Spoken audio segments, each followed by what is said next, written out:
Krievu valodā iznākošajos medijos nereti apgalvo, ka Latvijas neatkarība ir ārēju apstākļu sakritība Krievijas vājuma brīdī, nejaušība vai pārlieku dāsna Ļeņina dāvana. Patiesībā ceļš uz Latvijas neatkarību aizsākās ievērojami agrāk par Krievijas impērijas sabrukumu, un, lai arī to ietekmēja starptautiskā situācija Pirmā pasaules kara nogalē, galvenais nopelns Latvijas neatkarības pasludināšanā ir latviešu politiķiem. Ar Aleksandra III nākšanu pie varas liberālo politiku Krievijas impērijā, tostarp arī Baltijā, nomainīja rusifikācija. Vienlaikus sabiedrībā turpināja attīstīties urbanizācijas un rūpniecības attīstības veicinātās pārmaiņas ar jaunu domāšanas virsienu ienākšanu. 19. gadsimta beigās latviešu tautā veidojās jauna inteliģences grupa Jaunā strāva. Tā balstījās modernajās Rietuma Eiropas idejās, īpaši sociālismā.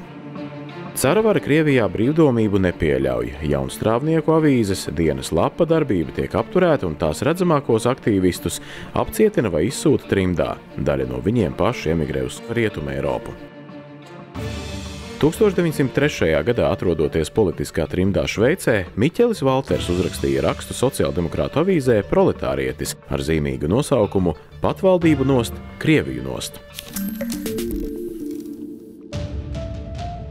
Tomēr iespējas tiešām lausties prom no Krievijas sākās tikai 1917. gada vasarā, kad skaidrs kļuva, ka Krievija zaudēs Pirmo pasaules karu un izgājas ilūzijas par Krievijas iespējamo demokratizāciju. 1917. gada rudenī Vācijas okupētajā Rīgā izveidojās Latviešu politisko partiju apvienība Demokrātiskais bloks, kurš atjaunoja prasību par Latvijas autonomiju un pieprasīja arī valstiskos jautājumus izlemt starptautiskā līmenī. Vienlaikus Krievijas kontrolē esošajā valkā tika dibināta vēl viena politisko partiju un arī sabiedrisko organizāciju apvienība Latviešu pagaidu Nacionālā padome, kas jau novembrī savā pirmajā sesijā pieņēma deklarāciju par Latviju kā autonomu un suverēnu valsts vienību.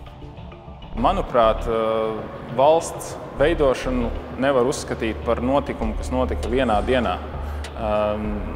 Nacionālā padome tika dibināta 1917. gada novembrī. Tas ir veselu gadu pirms, un jāsaka, ar šo Nacionālo padomi arī var uzskatīt, ka valsts veidošanas process ir sācies. Jo tā bija pirmā latviešu politisko partiju apvienība, kas pirmoreiz pateica, ka latvieši grib savu valsti. 17. janvārī pagaidu Nacionālā padome deklarēja arī to, ka Latvijai ir jābūt patstāvīgai demokrātiskai republikai. Ar pagaidu Nacionālās padomes pilnvarojumu Zigfrīds Anna Meirovics saņēma arī Latvijas faktisko atzīšanu no Lielbritānijas. Latvijas sabiedrība ieguldīja ļoti daudz, lai iegūtu savu valsti, un tika nesti diezgan smagi upuri. Uzreiz pēc Vācijas kapitulācijas, ar kuru tā atteicās no visiem okupētajiem apgabaliem, 17. novembrī pēc sarežģītām politiskām pārunām starp Demokrātiskā bloka un Latviešu pagaidu Nacionālās padomes locekļiem, izdevās vienoties par Tautas padomes kā augstākās lēmēju institūcijas izveidošanu. Tautas padome pieņēma politisko platformu, kas kļuva par pirmo konstitucionālo aktu un nolēma pagaidu valdības veidošanu uzticēt Kārlim Ulmanim.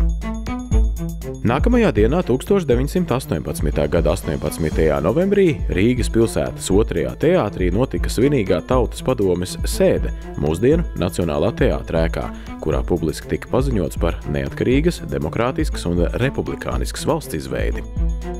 Tomēr līdz ar oficiālu neatkarības pasludināšanu nec brīvība, nec miers Latvijā uzreiz neiestājās. Decembra sākumā, aizsākot Latvijas neatkarības karu, Latvijā iebruka padomju Krievija, kas vēlējās šeit izveidot boļševistisku marionešu valstiņu ar Pēteri Stučku priekšgalā. Nākamais gads, 19. gads, parādīja, ka pēc pagaidu valdības aktīvās darbības Latvijas sabiedrība ļoti ātri pieņēma jauno valsti kā savu, un 20. gados Latvija bija faktiski jau pavisam normāla Eiropas valsts. Pilnīga Latvijas neatkarība tika nostiprināta tikai pēc neatkarības kara, kurš vainagojās ar Latvijas un padomju Krievijas miera līgumu noslēgšanu 1920. gada 11. augustā. Tikai pēc tam bija iespējama Latvijas neatkarības starptautiska atzīšana.